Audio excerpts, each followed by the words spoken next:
Yo, what's going on, snipers, and welcome back to our Stanley Cup Finals rematch series. So if you didn't catch the last episode, it was the 1991 Stanley Cup Finals between the Pittsburgh Penguins and the Minnesota North Stars, and we actually had the exact same outcome as the real one, which went 6 games with the Penguins winning the Stanley Cup. So now we're going to advance 13 years into the future with the 2004 Stanley Cup Finals between the Tampa Bay Lightning and the Calgary Flames. This is one of the first Stanley Cup finals that I actually started watching on TV. Like, the first one I actually think I remember watching was like the 02-03 finals, the one where like Paul Kariya got like knocked out. So in order to get to the Stanley Cup finals, the Tampa Bay Lightning went through the New York Islanders in round 1 in 5 games before sweeping the Montreal Canadiens in the second round, and then they sent home the Flyers in 7 games in the conference finals to advance to the Stanley Cup finals for the first time in franchise history. While the Calgary Flames, they already had won one Stanley Cup in their history in 1989 against the Montreal Canadiens. This time they had a very tough matchup to get to the Stanley Cup finals. In the first round, they had to take out the Vancouver Canucks in 7 games, and in the second round was not much easier as they had to take on the top team in the Western Conference, which was the Detroit Red Wings, and they actually managed to beat them in 6 games. They advanced to the conference finals where they had to play Mika Kiprusoff's former team, the San Jose Sharks, and they eliminated them as well in 6 games. Once it got to the finals, it was a bit of a back-and-forth series for the most part. Calgary had a 3-2 series lead and was a goal away from winning the Stanley Cup. Fortunate for the Tampa Bay Lightning, what seemed like it could have been a game-winning goal from Martin Jelena would have been his 4th series-clinching goal of the playoffs. Apparently did not cross the goal line as it said in Game 7. There's actually like a video of it on YouTube of the entire Game 7 where they actually go in depth in that game and show how the puck did not cross the line. But to Calgary fans, still that puck did cross the line, so I guess we'll never know because they never reviewed it. But anyways, after that happened, Martin St. Louis would win the game in double OT, sending it back to Tampa Bay for Game 7, and that's where Tampa Bay would win the game 2-1 with 2 goals from Ruslan Fedotenko. So that's how they won their first Stanley Cup in franchise history, and that's how the playoffs went this year. So now that you know how the story is, let's get into the jerseys for both teams. Okay, so here's the home jersey for the Calgary Flames. As you can see, it's pretty similar to what they actually had, except for the like V thingy on the bottom is kind of a bit different because it's not the actual one they used on their jerseys, but the font is the same and the look and feel is the same. Then their away jersey is this one, also the exact same kind of thing, except for the logo is different as well because it's got a different color. The home one is black and then this one is red, but still looks pretty good. Then onto the alternate. I made the alternate kind of like different than most jerseys. Like it actually had a flaming horse, like, well, it was a horse with like flames coming from its like nostrils and stuff like that. So I just used the Missouri Mavericks, I think it's their logo, and made it kind of look like the Flames horse from then, and then just put it on this jersey. And I think it actually looks pretty good on it. It fits it pretty well. And it's actually kind of cool because Missouri Mavericks are apparently like the ECHL, like ECHL, yeah, ECHL. I almost said EASHL, but ECHL affiliate for the Calgary Flames. So those are their jerseys. Now let's get into Tampa's. Okay, so here are the uniforms for the Tampa Bay Lightning. Obviously, these are not really accurate at all to an extent, like the color scheme is and the font is, but the logo obviously is more their newer one than their older one. Their older one had an actual logo that said Tampa Bay on it, and then the bottom part of the jersey actually is a bit different as well. I just made it like this because that's the closest one that they had. This one's like the Islanders jersey in real life, I think. So that's their home jersey, and then their away jersey is just pretty much reversed in color, but it looks pretty nice in general. They didn't have an alternate that year. I think they first introduced their alternate jersey in like 2009 or 10. So yeah, they just had these 2 jerseys for now. But now let's get into the rosters for both teams, starting off with the Calgary Flames. Okay guys, so here's the lineup for the 2004 Calgary Flames. Starting off on the left side, you got Martin Jelena, who was a pretty good two-way player. He could also score, put up assists, and he also took a decent amount of penalties. He actually won 1 Stanley Cup in his career as a member of the 1990 Edmonton Oilers. That was in his rookie season. He also went to the Cup Finals 3 other times, including this one here in 2004, as well as in 1994 with the Vancouver Canucks, where he lost, and in 2002 as a member of the Hurricanes, where he lost. He is currently an assistant coach of the Calgary Flames and has been since 2012-13, so he's a pretty good he makes a really good coach. Like, he's one of those players that probably has like a good leadership quality, that type of idea. So yeah, that's Martin Jelena. Then at center here we got Craig Conroy, and Craig Conroy was a very good face-off man who played for 4 teams over his career, from Montreal to St. Louis to LA, and in the Calgary Flames in like 2 different stints. He's now actually an assistant GM of the Calgary Flames as well, so another kind of guy that has good leadership qualities, that knows like the business side of hockey as well. Then on the right side, obviously you guys know this guy, and that's Jerome McGinley, who was leading the team in points during that postseason. If Calgary would have won the Cup, he probably would have been the one to take home the Conn Smythe. He was easily one of the top players in the early 2000s.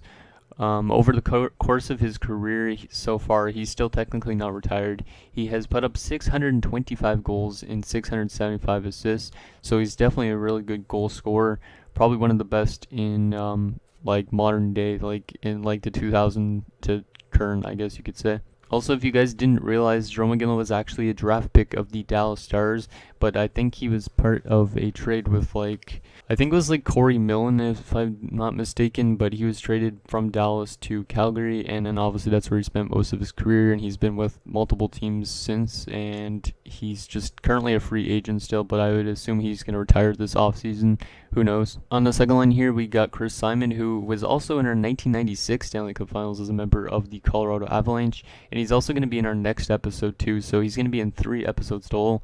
Our next episode, so you guys know, is the 1998 Stanley Cup Finals between the Washington Capitals, who are now champions, and the Detroit Red Wings, so that one's going to be a very interesting one. So look for that in probably a month, because it takes me a while to make a bunch of rosters. But yeah, anyways, Chris Simon, like I said in last time you guys would have seen him, he was kind of a solid offensive player in the earlier stages of his career, but eventually became more of an enforcer, and got suspended multiple times over his career. Just not a player that I really like at all, and I don't think anybody does, unless you're a fan of the team that he's on, I guess. But he's been in some really bad slashing incidents and all that sort of stuff, so yeah, Chris Simon. And at center here, we got Stefan Yell, who was also in the 1996 Stanley Cup Finals. He wasn't actually a huge producer in his entire career, as he's never put up more than 30 points in a season. He also never took much penalties, so he was pretty much a good two-way defensive player. But when he produced, it mainly came off of assists. So this guy was kind of like a playmaker, two-way forward. Not really a goal-scoring guy. Then on the right side here, we got Oleg Saprikin, who was also in the 2007 Stanley Cup Finals rematch as a member of the Ottawa Senators. He only played 325 games in the NHL with 3 teams, including the Flames here, the Sens, and the Coyotes.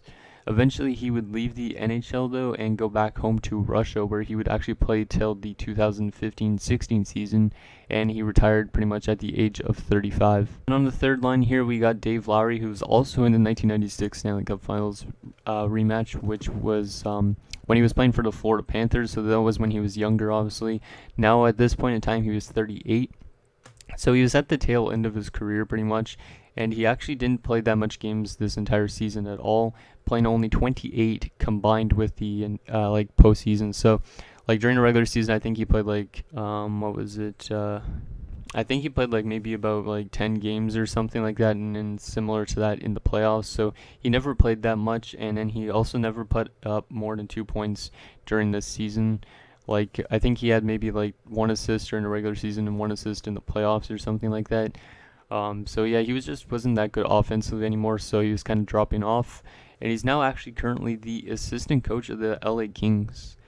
And also another fact, I probably mentioned this in the 1996 rematch, but he is the father of Adam Lowry of the Winnipeg Jets. Then at center here, we got Marcus Nilsson, who was another solid two-way kind of forward. He actually played the wing, but Calgary didn't have that much centerman during this playoff run, because they lost Matthew Lombardi to injury, so they had to use Nilsson as a center. But he was actually pretty decent at center as well, so yeah, he played center, he could play wing. He's a right-handed shot on the left side, so this guy could play any forward position you want to. And yeah, he only played with two teams during his career, which was Florida and the Calgary Flames. Eventually, he would leave for the KHL for one season, and then he would go back to the Swedish Elite League, where he would finish off his career. Then we got Chris Clark, who was not much of an offensive threat in like his entire career, except for in 2007, he was actually a really good player, putting up 30 goals, 24 assists for 54 points, beside a young Alexander Ovechkin. Chris was actually the captain of the Washington Capitals, like for a short span from 2007 to 2010. Before it was handed off to Alexander Ovechkin when Ovechkin was a bit more mature. For the most part, Chris was a physical player, but he was a good leader though, so that's probably why he became captain. It was kind of a weird thing that he became captain before Ovechkin, at least in my opinion, but still, why not? He also played with the Columbus Blue Jackets, where he would pretty much finish off his NHL career before he would actually sign for one more season and play one game as a member of the Providence Bruins of the AHL in 2011-12. Then on the fourth line here, we got Krzysztof Olowa, who is the only Polish player to ever win a Stanley Cup. And that was in 1999-2000 as a member of the New Jersey Devils when they beat up the Dallas Stars. Ola was a physical enforcer, putting up 1,447 penalty minutes in only 410 games. He is also a pretty big guy, coming in at 6'5", 245 pounds. And he never put up more than 16 points in a season or no more than 6 goals. So, yeah, just a guy that kind of rough up the opponent and kind of get under people's skin.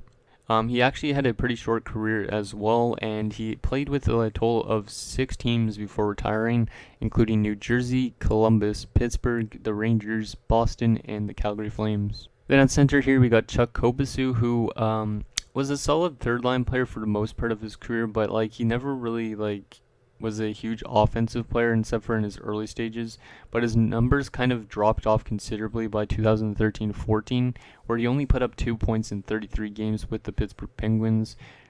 He would eventually be sent down to the AHL, where he'd be over point per game, so he was still producing pretty good at the AHL level, but not at the NHL level. Eventually, the following year, he would leave the NHL to go play in Switzerland with Bern SC in 2014-15 and 15-16. Then we got Ville Nieminen, who was a solid two-way grinder. He was okay defensively and could somewhat produce offensively. However, during the playoffs especially, he got under players' skin, putting up 55 penalty minutes in 24 games. He also did add 8 points, though, respectively. He left the NHL after the 2006-07 season to play in Europe all the way till 2014-15, and then he took 2 seasons off and recently played in the Mestis League in Finland, I think it is, and this 2017-18 season at age 41, and he still actually managed to put up 8 points in 35 games. So I don't know if he's going to come back and play for a bit longer or whatnot, but I think he's probably just going back to retirement. But just kind of cool that he came back for one season, and it was this season. Now in terms of depth forwards, we got Matthew Lombardi, who also is pretty much the same type of thing as Chuck Kobasu. He actually got injured in this playoff run as he got nailed by Darian Hatcher of the Detroit Red Wings, and yeah, he was out for the remainder of the playoffs, so that's why I have him scratched here. But he was a really good young player at the start of his career, and he had actually a really good season at one point in time with the Phoenix Coyotes in 2009-10, where he put up 53 points in 78 games. But also, just like Chuck Kobasu, he left for Switzerland around the same time, I think, as Kobasu. Yeah, I think around the same time they left both for Switzerland. But Lombardi signed with the Geneva Servette team instead of Bern SC, so they were playing against each other in Switzerland. Also scratch here, we got Sean Donovan, who was a bottom 6 forward for the most part of his career. However, he was actually a pretty solid producer during this regular season, putting up 42 points in 82 games. Unfortunately for him, though, he was injured in Game 5 and would miss the last 2 games of the Stanley Cup Finals. Maybe that's one of the reasons they lost the Stanley Cup Finals, too. He also played with the Sharks, the Avalanche, the Thrashers, the Penguins, the Bruins, and then the Sens over his 951-game career. Now on the defensive side, we got Robin Regeer, who is actually from Brazil, if you did not know that. He technically had Canadian citizenship, but he was actually from Brazil. He lived there only for like the first 9 months of his life before he actually moved to Indonesia, where his brother Richie Regier, who was also a Flames player, was born. Robin Regier wasn't much of an offensive player. Like, he had like 199 points by the end of his 1,090 game career, but he was a very physical and very good defensive player. I think he was a plus a lot of the time in his career, and yeah, just he threw a lot of big checks. And he actually played Game 7 with like an injury to his foot. Like, he jammed it against the boards, but he still played Game 7 because they did something to his foot to make him play. Because Calgary was kind of injury ridden in the like last bit of the playoffs, and maybe that's also why they lost. Then as defense partner here, we got Jordan Leopold, who was another pretty solid two-way defenseman. During this postseason, he actually put up 10 assists, so he was helping out offensively. He was primarily a defensive defenseman, but like the thing is, in 2010-11, when he was with the Sabres, he actually put up 35 points in 71 games, so he actually could somewhat produce at some stages, but like most of the time he was not that much of a producer. He also played with 8 teams over his career, from Calgary, Colorado, Florida, Pittsburgh, Buffalo, St. Louis, Columbus, and then he would retire with his home state, Minnesota Wild. Then on the second pairing here, you got Andrew Ference, and Andrew Ference was a short guy at 5'11", but he was pretty physical and would be kind of like a guy that's really pesky and get under your skin. As you would probably know, with the Boston Bruins, he like stuck up the middle finger at the crowd one time. Like, he's had some kind of controversial stuff like that. Also, he won the Stanley Cup, obviously, with the Boston Bruins back in 2011. So that was his first cup and his only cup.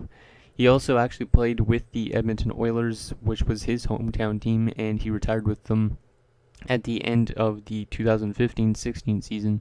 Then we have Rhett Warrener, who was also in 2 other of our Stanley Cup Finals rematches in 1999 with the Buffalo Sabres, where he lost, and 1996 as a rookie with the Florida Panthers, where he also lost. This was the 3rd time he lost, and yeah, his career was pretty short. He would retire at the end of the 2007-08 season at age 32. But he was primarily a physical defensive defenseman. Like I said, does not produce much offensively, but is just a solid guy to have back there on your defensive core. Then we have Tony Lidman, and Tony Lidman had also a short career, not lasting super long, as he only played, he played 847 games, but it was still a pretty short career. Like, he came into the NHL at an older age, but he put up 551 penalty minutes, and also was pretty good offensively in terms of passing. He played with only 3 teams over the stage of his career, playing with Calgary, Buffalo, and the Anaheim Ducks. He retired, I think it was at the end of the 2012-13 season. Then finally, on this defensive core that's dressed, we have Steve Montador, who passed away actually, like, I think it was like 2 years ago. Yeah, I think it was like 2 years ago at the young age of only 35. Apparently it was like some heart-related problems, but like this, like, people were saying stuff like his brother about like concussions and stuff like that, because he dealt with a couple of those over his career, getting into fights and whatnot. But he was actually a really good player, and he was also a good player off the ice too, as he was a supporter of the Right to Play thing, which was basically where he would go to Africa and work with children. So yeah, just a really good all-around community guy to have on your team. And yeah, that's Steve Montador. Rest in peace, Steve. Then in terms of depth defensemen, we got Dennis Gauthier, and Dennis Gauthier was not an offensive defenseman, but he was just another solid defensive defenseman. He put up 743 penalty minutes, or 748, my bad, in 554 games before he would retire at age 33 at the 2008-09 season. He would go on to coach the Drummondville Voltigeurs of the QMJHL from 2010-11, 2014-15. So it seems like a lot of these guys on this team were kind of like guys that you could turn into coaches, and they'd be good at teaching people what to do and whatnot. So good mentors, you could say. Then also we got Brennan Evans, and this guy's kind of interesting because he actually was a career AHL player. He never played a single NHL game except for in the playoffs. He played 2 games this year. Probably because of injury problems or something like that, but he was a big guy, 6'4", 230 pounds. But he, like I said, in the AHL, he was mostly just a guy that got fights, but when he got points, it was primarily assists, like most of the defensive defensemen. His most recent AHL season was with the Texas Stars in 15-16. So, like I said, just a career AHL player, but he did get to play 2 playoff games this postseason. And finally, on the defensive core here, we got Mike Commodore, who was also in our 2006 Stanley Cup Finals rematch as a member of the Carolina Hurricanes. He was also primarily defensive, like I probably mentioned before, except for in 2006-07, where he put up actually 29 points in 82 games, but he also put up 113 penalty minutes.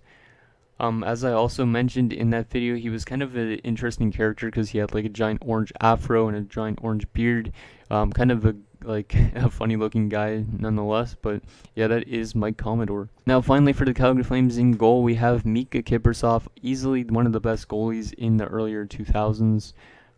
He came over actually from the San Jose Sharks this season, as I just mentioned earlier. For a conditional draft pick, so it was a pretty good snag up for Calgary. He played 1 game with the Sharks that year. The Sharks didn't play him that much. I think they used him mostly as a backup or whatnot to Nabokov. So they flipped him, and he became a really good goaltender with the Calgary Flames, where he would play the rest of his career. During the regular season, he went 24-10-4 with a 1.7 goals against average and a .933 save percentage. He would also win his first Jennings Trophy and Vezina Trophy in the 2005-06 season. His brother actually also was a draft pick of the Montreal Canadiens. His name was Marco Kiprusoff. I only know that just because he was in the Finnish Liga in a lot of the older NHL games, like 2004. So yeah, he had a brother that was actually drafted, and I think he only played a couple NHL games, but was mostly a guy that just stayed in the Finnish league. And then his backup was also in our 1999 Stanley Cup Finals rematch, and that is Roman Turek. So Turek also was actually a pretty solid player, but he had a really short career, only playing 8 seasons before he would leave to go back home to Czech Republic, where he would play with Cesc Bujovic HC. Probably butchering that, or how to pronounce that, because I'm not from Czech Republic. But he would retire at the end of the 2009-10 season after playing there.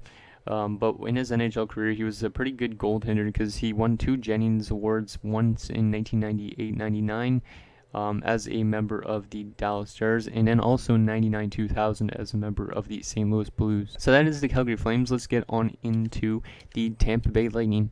Okay guys, so here is the Tampa Bay Lightning. So I might have made them a bit weaker than I should have, but hopefully they still win the cup and it's accurate. I'm not going to go really into depth kind of with these because I want to kind of get through the rosters because it kind of takes a while to go through. But anyways, Frederick Modin is here on the left side. He was a pretty good goal-scoring power forward who played with 6 teams from Toronto, Tampa Bay, Columbus, LA, Atlanta, and retired with the Calgary Flames. He put up 462 points in his 898 game career, putting up 232 goals and 230 assists. He retired at the end of the 2010-11 season. Then at center here we have Brad Richards, who I could have probably made higher because he was an amazing player during this playoff run. He was the main source of goals for the team, putting up 12 goals, 14 assists for 26 points in 23 games. He would go on to win the Conn Smythe Trophy, as I said. In general, he was a pretty good playmaker, though, and a clutch playoff performer. During the postseason, his postseason career, he put up 105 points in 146 games, while during the regular season, he put up 932 points over 1,126 games. So I think he was a better playoff producer almost than he was during the regular season, or it was around the same, but he was just all around a good clutch player. And on the right side here, we got Martin St. Louis, who is easily one of the best undrafted forwards in NHL history. Probably passed up just because of his size, because 5'8", 180. Primarily not a physical player, obviously, with that type of size. Most of you guys should know who he is by now, but if you don't, he had over 1,000 points, 1,033 to be exact, in 1,134 games. He took home 2 Art Ross trophies, 1 Hart Trophy, 1 Plus Minus Award, 1 Pearson, and 3 Lady Bings. So he was a very sportsman-like player and didn't take much penalties at all. In case you didn't know, he also started his career off with the Calgary Flames before he moved to Tampa Bay in the, I think it was 1999-2000 season or something like that. He would play with Tampa Bay till 13-14 before he was dealt to the Rangers as part of a Ryan Callahan trade. On the second line here, we got Corey Stillman, and Corey Stillman was also in our 2006 Stanley Cup Finals rematch as a member of the as a member of the Carolina Hurricanes. Corey is actually the father of Florida Panthers prospect Riley Stillman, if you guys didn't know as well, which is kind of weird because I didn't realize he was like 24 when he had him, I guess. Corey's best season of his career came this year actually with Tampa Bay, where he put up 80 points in 81 games. He would retire at the end of the 2010-11 season in his second stint with the Carolina Hurricanes. He also is a former Calgary Flame, just like St. Louis is, as he played there from 1994-95 to 2001. Then at center here we got Vincent Lecavalier, who was a pretty good player that could do it all. He wasn't a very good defensive player, but he could also he could score goals like he did in 2007, where he put up 52 goals. Over his career, he put up 949 points in 1,212 games. As well, he racked up 848 penalty minutes due to his 6'4", 215 pound frame.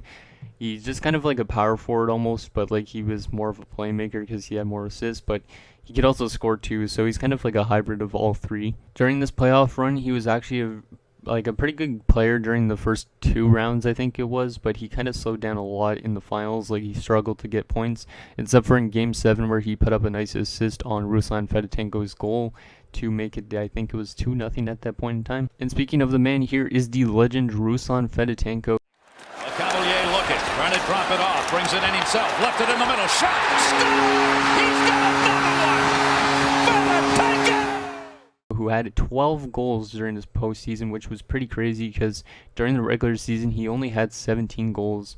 So he almost scored as much goals in the postseason as he did during the regular season, which is pretty crazy to do. He had 2 goals in Game 7, the only 2 goals for Tampa Bay to help clinch that Stanley Cup win. Then on this third line here, we got Dave Andreychuk, who was the captain of this Tampa Bay club. He was 38 years old and still searching for his first ever Stanley Cup, with time running out in his career. I think I must have made an age typo because I put him as 40, but whatever. Also being from Hamilton, he apparently said that he never won anything as a kid in ice hockey because they would always be playing against like the Toronto team. So if you're wondering where I'm getting all that information from, it's from ABC Broadcast Game 7, which is on YouTube. I'll link it below.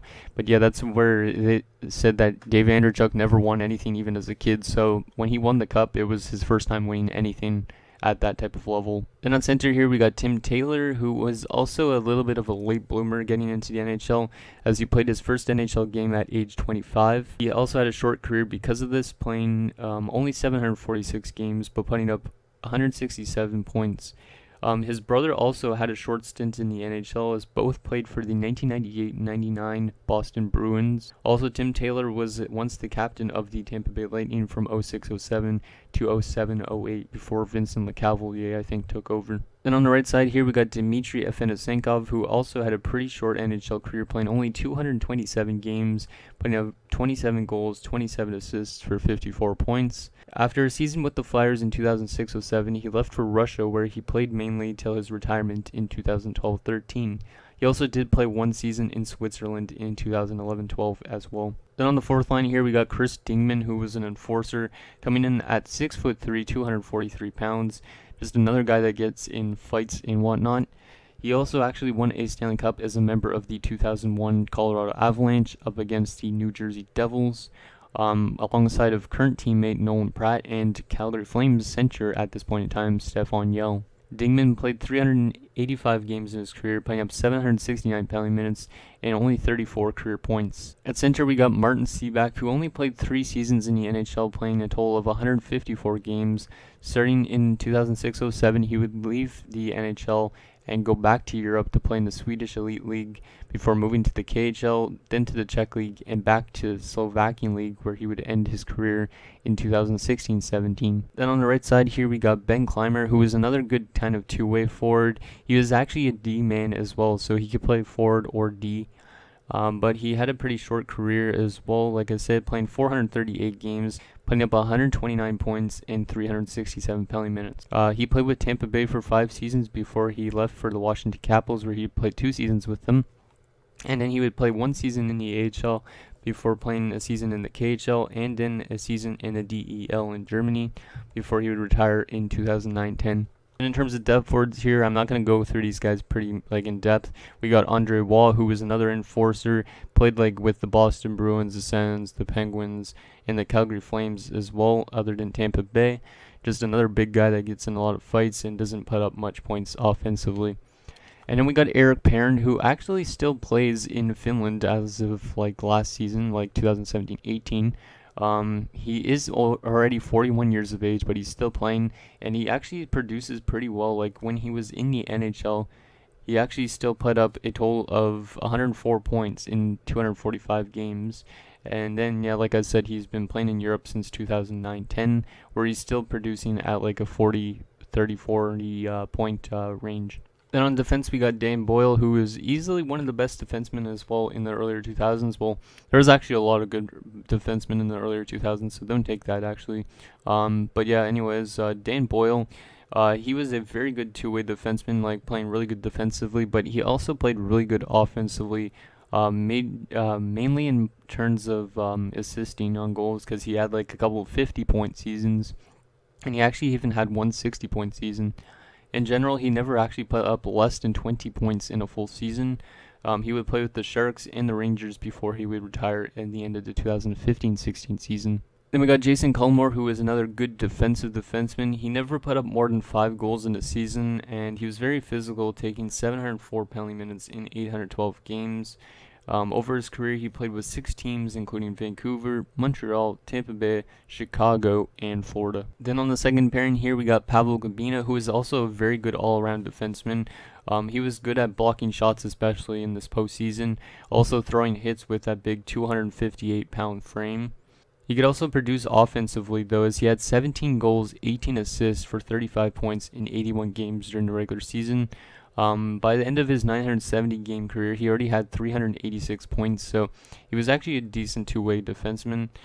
He played with 4 teams, including Toronto, Tampa Bay, Atlanta, and the Philadelphia Flyers. Then we got Daryl Sador, and Daryl Sador was also in our 1999 Stanley Cup Finals rematch as a member of the Dallas Stars, where he would win his first of 2 Stanley Cups there. He was also another solid two-way defenseman, putting up 507 points in 1,291 games. He did not score a lot of goals, though, but he was just a really good guy to get passes and whatnot, just like most defensemen, it seems like, on this team and on Calgary. He was originally a 7th overall draft pick of the LA Kings back in 1990. He was actually recently an assistant coach of the St. Louis Blues in 17-18, but apparently has since stepped down just to focus on his family more. So, good family man in Daryl Sador. Then we also have Nolan Pratt. As I mentioned, he also won the Cup in 2001 with the Colorado Avalanche. He was a defensive defenseman that took more penalties than scoring, as he had 537 penalty minutes in 592 games. During the 20 games in this postseason, he didn't even put up a single point. So yeah, just not an offensive guy by any means. And he currently is the assistant coach of the Colorado Avalanche. So he's been staying with the Avalanche organization after his career. And finally, on the defensive core, we got Corey Sarich, who was another physical defensive defenseman. He had 1,089 penalty minutes in 969 games. In terms of his offensive capability, it was mostly assists again, as he only had 21 goals in his entire career. That includes the postseason. He left Tampa Bay in 2007-08, where he would play with the Calgary Flames, till the second last season of his career, where he would also play with the Colorado Avalanche. In terms of scratch defensemen, first up we got Stan Neckar, and Stan Neckar was another defensive defenseman who moved around a lot between teams during his 510 games. He started off with the Sens in 94-95 before he would play with 4 other teams, including the Rangers, the Coyotes, the Predators, and the Lightning in 2 different stints. He would go to Sweden in 05-06, where he would end his career at the age of 31. And then finally we got Brad Lukowich, who was also a solid defensive defenseman, but he never took a lot of penalty minutes, so he was just kind of a guy that's block shots and just play good defensively and just be more what's the word I'm looking for, disciplined. During this season, he was a plus 29, so he was just, like I said, very good defensive defenseman. In 3 seasons prior to that, he was also a plus 28 with the Dallas Stars. He was also in our 1999 Stanley Cup Finals rematch with the Dallas Stars, where he won his first of 2 Stanley Cups. And now finally onto the goaltenders for Tampa Bay. We got Nikolai Khabibulin, who was also a very good goaltender during the earlier stages of the 2000s. Going 16-7 in these postseason with a .933 save percentage and a 1.71 goals against average, and also 5 shutouts. He was a very flexible goalie and had a long career as a result, as he played from 1994-95 to 2013-14, so almost 20 seasons in the NHL, which is pretty long in terms of goaltending. He was one of the reasons they took home the Stanley Cup that year. Like, if Richards would not have produced that much, maybe he would have been the guy to take home the Conn Smythe. And then finally, the backup goaltender is John Graham, who was not really much of an NHL starting goaltender. He was mostly a fringe starter. He did have one season where he was a starter in the NHL, and that was in 2005-06, where he played 57 games, going 29, 22, and 1. After the 2007-08 season, he would spend 1 year in the KHL before coming back to the AHL, where he would play 2 seasons and then retire in 2010-11 with the Lake Erie Monsters, which is Colorado's affiliate at that point in time. So now that you guys know the rosters, let's get into the simulation and see if we could have a similar outcome or a different outcome. Okay guys, so here we go. Calgary and Tampa Bay. Tampa Bay had home ice because I think they had over 100 points this season. Calgary was the 8th seeded team, or one of the 8 seeded teams, or one of the lowest teams in the standings that made the playoffs. So yeah, let's get into this. I feel like Calgary's still going to win because I did a practice sim of this, and Calgary won just because I made Calgary better. I didn't want to make Calgary better, obviously, because Tampa Bay obviously was the better team, but let's see who wins this. Hopefully Tampa Bay could still pull it off, maybe in less than 7 games this time. So here we go, game 1, first period, and it is 1-1, so both teams getting on the board first, and it's the 3rd and 4th line for both teams. Avenisenkov scores, and Chuck Kobasu scores for the Flames. Shots are 13-7 in favor of Calgary. Let's see what happens here in second, and Tampa Bay has taken a 2-1 lead from Vincent Lecavalier. That's a big goal from Vinny Lecavalier. As I said, he kind of struggled in the Stanley Cup Finals a bit. He had a couple of games where he wasn't doing much offensively, but in Game 7 he came through with an assist. So shots are 22-14 in favor of the Flames, but it seems like Khabibulin's playing really good and Tampa Bay's offense is clicking. And Jarome Iginla, the captain of the Flames, comes through with a tying goal here in the 3rd period, so that's a big goal from the captain. This game might go to overtime right away in this first game of the series. Calgary's running away in shots, but Brad Richards, like I said, he's a clutch playoff performer. He comes through, and Tampa Bay is going to take game 1 by a score of 3-2. I forget who took game 1 in real life, but there is the player stats. Looks like mostly later in the game it seems like the top 6 came through, but it was in the earlier stages it was the bottom 6. So there's the 3 stars: Khabibulin, Richards, and Lecavalier. So pretty good start for the Lightning. I don't know if the Flames will bounce back from this. I feel like still this series could go 7 games in this simulation, but we never know. So let's see what happens here in Game 2. Can Calgary tie up the series, or will Tampa Bay take a 2-0 series lead back to Calgary? First period, and it is scoreless. Not a surprise there because Khabibulin and Kiprusoff were both dynamite in the postseason. I think Kiprusoff had a pretty close goals against average and stuff like that to Khabibulin.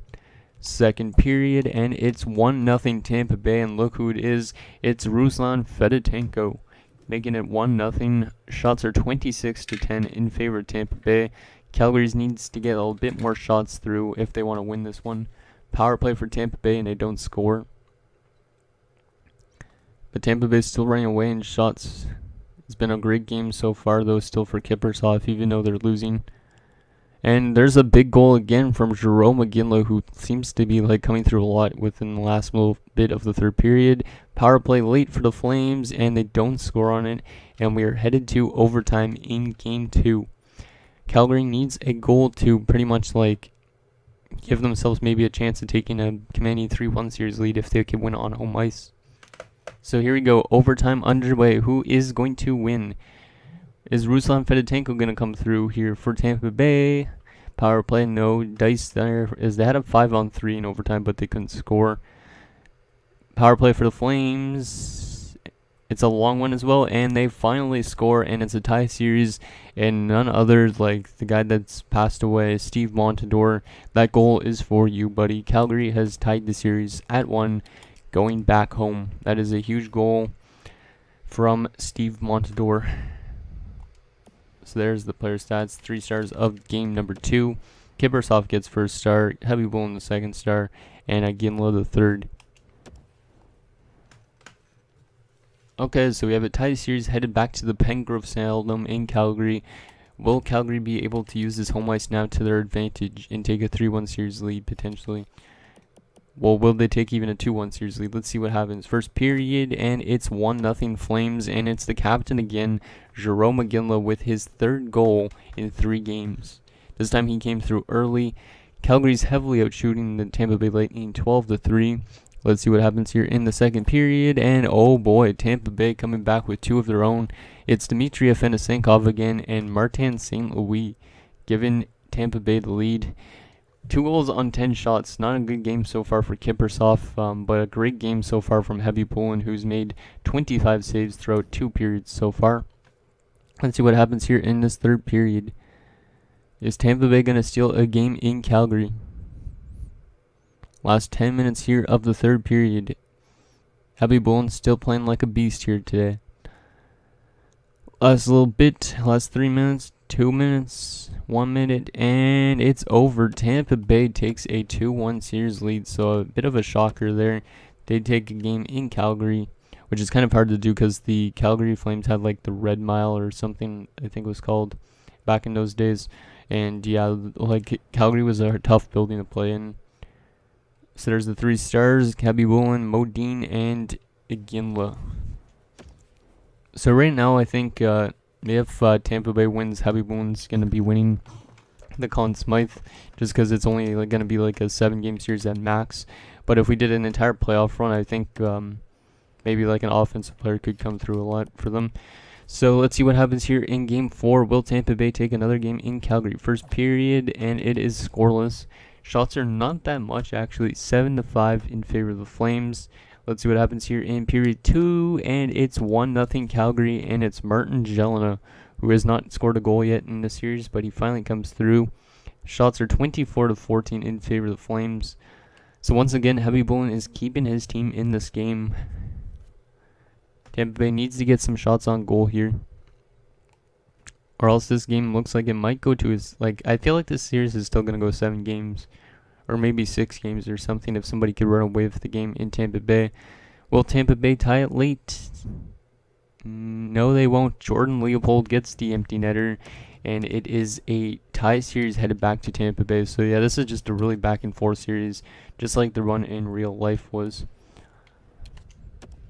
So Kiprusoff gets first star, Heavy William the second star, and Saprikin with 2 assists gets the third. Okay, so we have a tie series headed back to Tampa Bay. Game number 5. This is a critical game for both teams. Like I said, in real life, Calgary was up 3-2 in the series. So if Calgary wins this game, they might have a chance to win the Stanley Cup like they did on home ice, like they did in the actual 2004 Cup Finals. But if Tampa Bay wins the next game, that would be pretty interesting too. This could be pretty similar to the actual one. So let's see what happens here. First period, and it is 1-1. Montador again, and Martin St. Louis scores, but the shots are heavily in Tampa Bay's favor. So this time Kiprusoff's having a good game, and Heavy Woolen isn't. Shots are 17-6. Let's see what happens here in the second period, and it is still 1-1. Both goalies playing better in that period for sure. Well, actually Kiprusoff's still playing good. He's only allowed 1 goal on 25 shots. Let's see what happens here in the third period. And oh my goodness, 4th liner Martin Seaback comes through, and it's 2-1 for Tampa Bay. Calgary needs to answer back if they can with one of these. They're down with the last 10 minutes of the game. And there we go. Andrew Ferentz ties the game at 2. So the defenseman coming through for the Flames. That's 3 goals by defenseman, maybe 4. I don't know, but the defense coming through for the Flames. Let's see what happens here in overtime. Will somebody like Martin Jelena or Jerome McGinley or Martin St. Louis or maybe even Brad Richards, because he hasn't scored that much, come through here in OT, here in Tampa Bay, and the Flames are going to score, and it's Chris Clark sending it back to Calgary, and like in real life, Calgary has a chance to win the cup on home ice. So this is actually pretty similar to what actually happens. So if we do have like the exact same thing, so like maybe it goes to double OT and Martin St. Louis scores to force game 7, that would be pretty insane.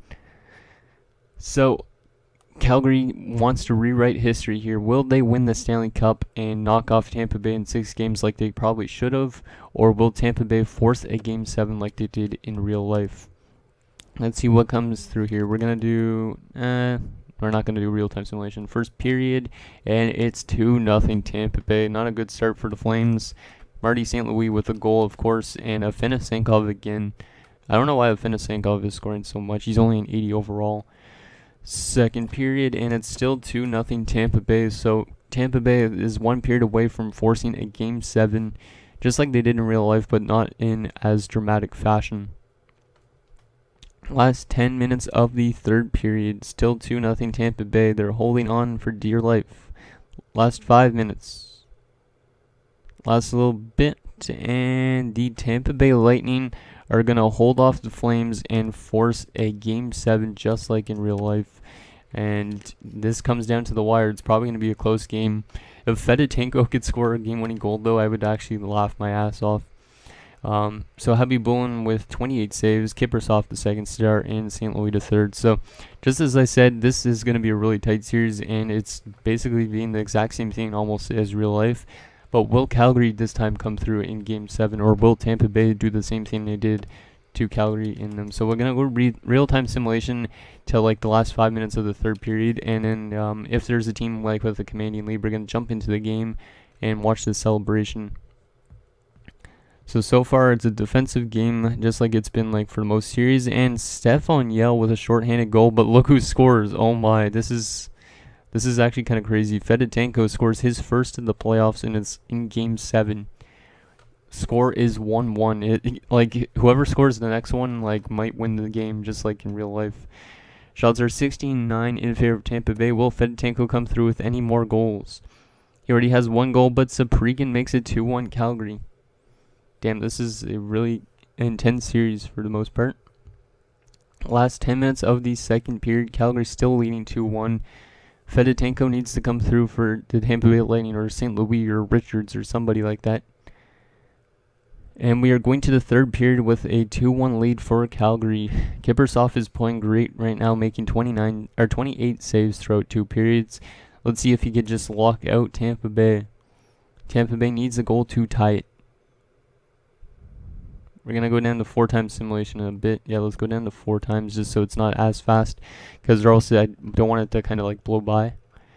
Last 10 minutes of the third period, Tampa Bay needs a goal. They're still heavily out shooting Calgary. We might intervene soon. We're going to intervene with like maybe 2 minutes left or something. Calgary's still holding on to this just barely by their necks. Let's go right here. Yeah, we're going to intervene right here. And I'll let you guys watch and see what happens with this Stanley Cup Finals.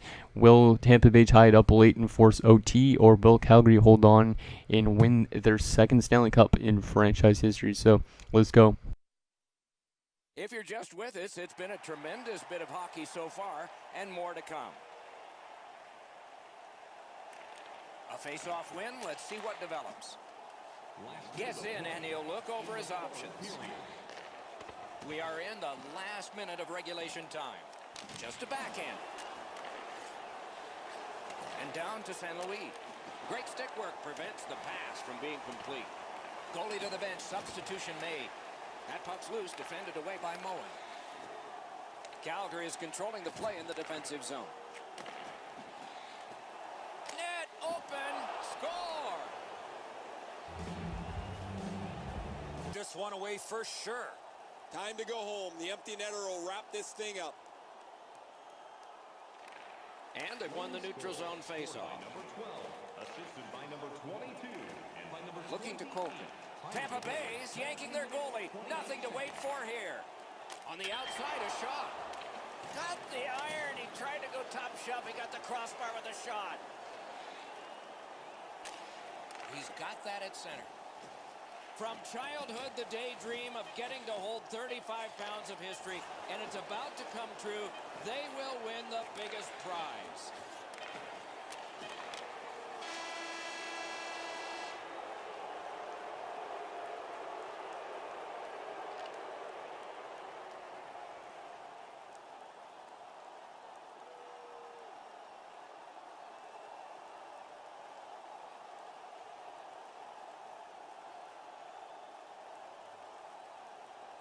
There is so much that goes into even the possibility of winning a championship. Now they have found the way to the end of the road, and the Stanley Cup is theirs.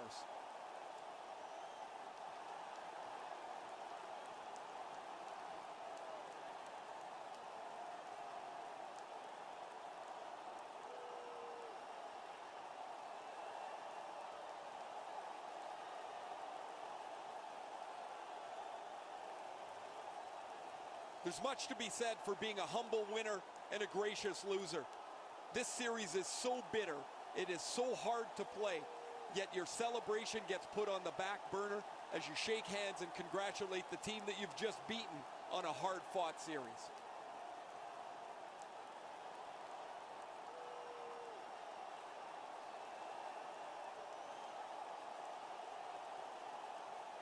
The man-chosen playoff MVP gets the Conn Smythe Trophy. Boy, is this ever well-deserved. This is a tremendous award that probably means more in the coming days than it does now. You don't dream of winning the Conn Smythe. You dream of the Stanley Cup.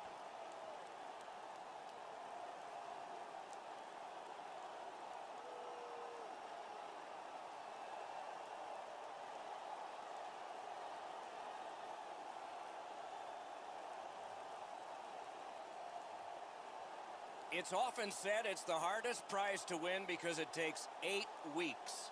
And by tradition, the captain is the first to hold it high. You can see that the captain can't wait to get this trophy up over his head. It's presented to him. He almost wants to snatch it from the commissioner's hands so he can get it up over his head. There's always interest in how the Stanley Cup has passed player to player, and they take their victory lap with it. Players are injured and banged up, yet it doesn't seem to matter how much that 30-pound trophy really weighs. Doug Weight actually got it over his head once with a dislocated shoulder.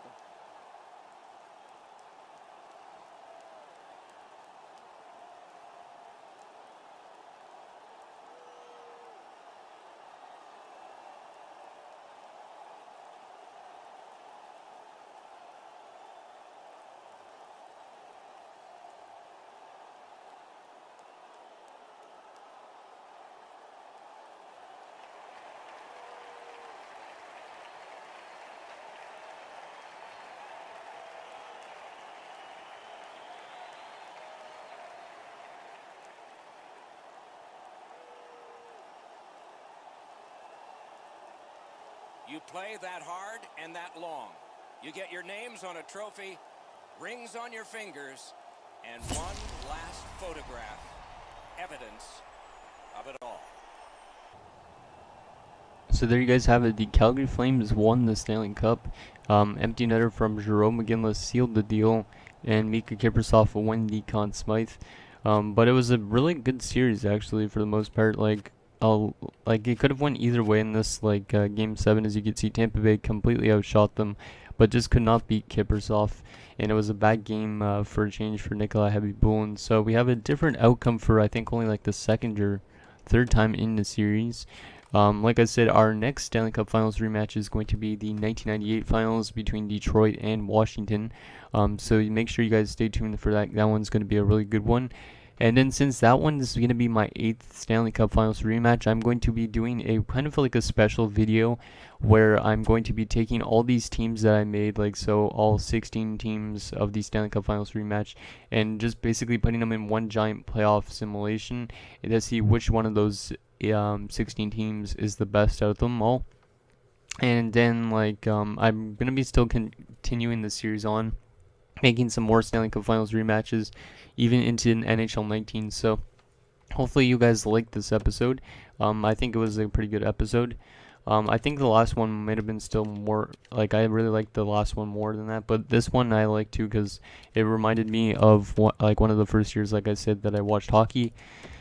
So quickly, just before we wrap up, let's take a look at player stats. So Mo Dean led the entire league with 6 points in 7 games. Yell's second with 5 points. Iginla with 4 points, all goals. St. Louis 4 points, Saprikin 4 points, Conroy 4 points. And then in terms of goaltending, Kiprusoff was 4-3 with a 9.49 and a 1.59. And look at that, Heavy Willen was just a bit better than he was, even though he lost more, with a 9.52 and a 1.58. So both these goalies were really similar to an extent, because like as you can see, their age, Kiprusoff is younger, but they both played really good during this entire postseason.